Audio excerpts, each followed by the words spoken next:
తిరుమల లడ్డు కల్తీ వివాదంపై సీబీఐతో విచారణ చేయించాలన్నారు AP Congress chief YS Sharmila. కేంద్ర హోంమంత్రికి లెటర్ రాసి గవర్నర్ను కలుస్తామన్నారు. శ్రీవారి లడ్డు తయారీలో జంతువుల కొవ్వు వాడినట్లు జూలై 23న రిపోర్టు వస్తే ఇన్ని రోజులు చంద్రబాబు ఎందుకు దాచారన్నారు షర్మిల. 100 రోజుల కూటమి పాలనపై ప్రజల్లో వ్యతిరేకత ఉండడంతోనే డైవర్ట్ పాలిటిక్స్ కోసం ఇప్పుడు రిపోర్టు బయటపెట్టారా అని ప్రశ్నించారు. దేశ విదేశాల్లోని ఎంతో మంది భక్తులు ఆందోళనలో ఉన్నారని, వారికి విశ్వాసం కల్పించాల్సిన బాధ్యత ప్రభుత్వంపై ఉందన్నారు AP Congress chief Sharmila. Chandrababu గారు చెప్పిన విషయం ప్రకారం 12వ తేదీన ఒక శాంపుల్ లడ్డు శాంపుల్ తీసుకుంటే, అంటే చంద్రబాబు గారు అధికారంలోకి వచ్చిన రోజు, ప్రమాణ స్వీకారం చేసిన రోజు, ఈ సమయంలో జగన్మోహన్ రెడ్డి గారు ప్రభుత్వం ఎంపిక చేసిన కాంట్రాక్టరే ఇంకా సప్లై చేస్తున్నారు.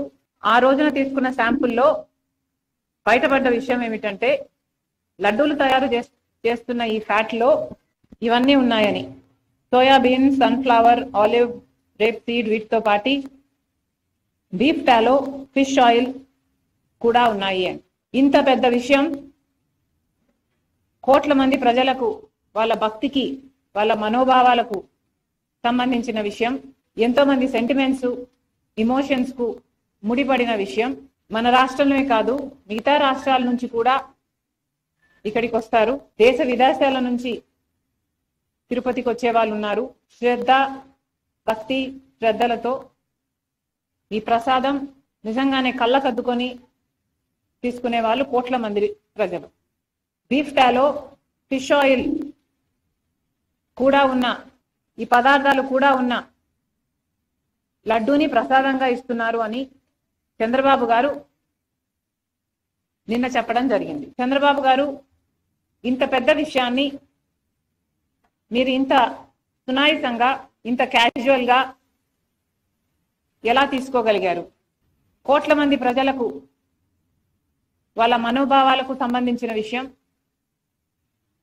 ఈ విషయం మీరు కేవలం రాజకీయం చేయాలనుకున్నారా?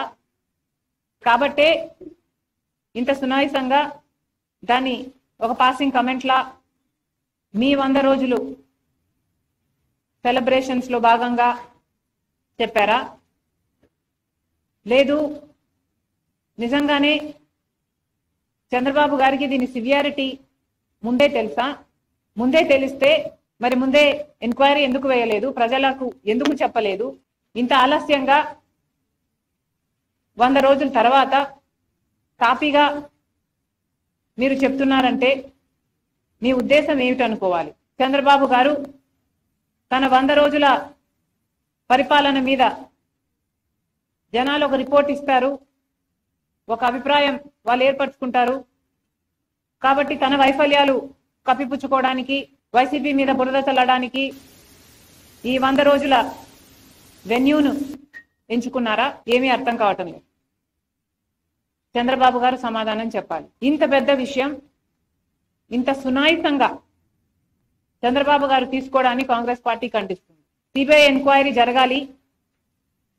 ఎందుకంటే సిబిఐ ఎంక్వైరీ జరగకపోతే తప్పు ఎవరు చేశారు అని ఇంపార్షియల్ గా ఒక ఎంక్వైరీ జరగకపోతే తప్పు ఎవరు చేశారు అన్న విషయం బయటికి రాదు. ఇది కేవలం రాజకీయం కోసం వాడుకుంటున్నారా, లేక తప్పు నిజంగానే జరిగిందా?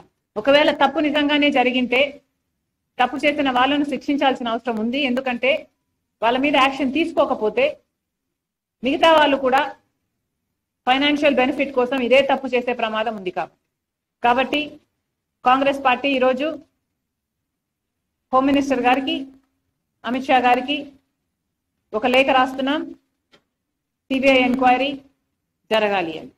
100 రోజుల్లో చంద్రబాబు గారు ఏమి చేశారు అంటే, శిశుపాలుడు తప్పులు లెక్కబెట్టినట్టు జగన్మోహన్ రెడ్డి గారి తప్పులను, అవినీతిని, దోపిడీని శ్వేతపత్రాల్లాగా చూపించారు. వైఎస్ఆర్ గారి పేరును ఎక్కడ వీలైతే అక్కడ తొలగించారు. వైఎస్ఆర్ గారి విగ్రహాలను ధ్వంసం చేశారు.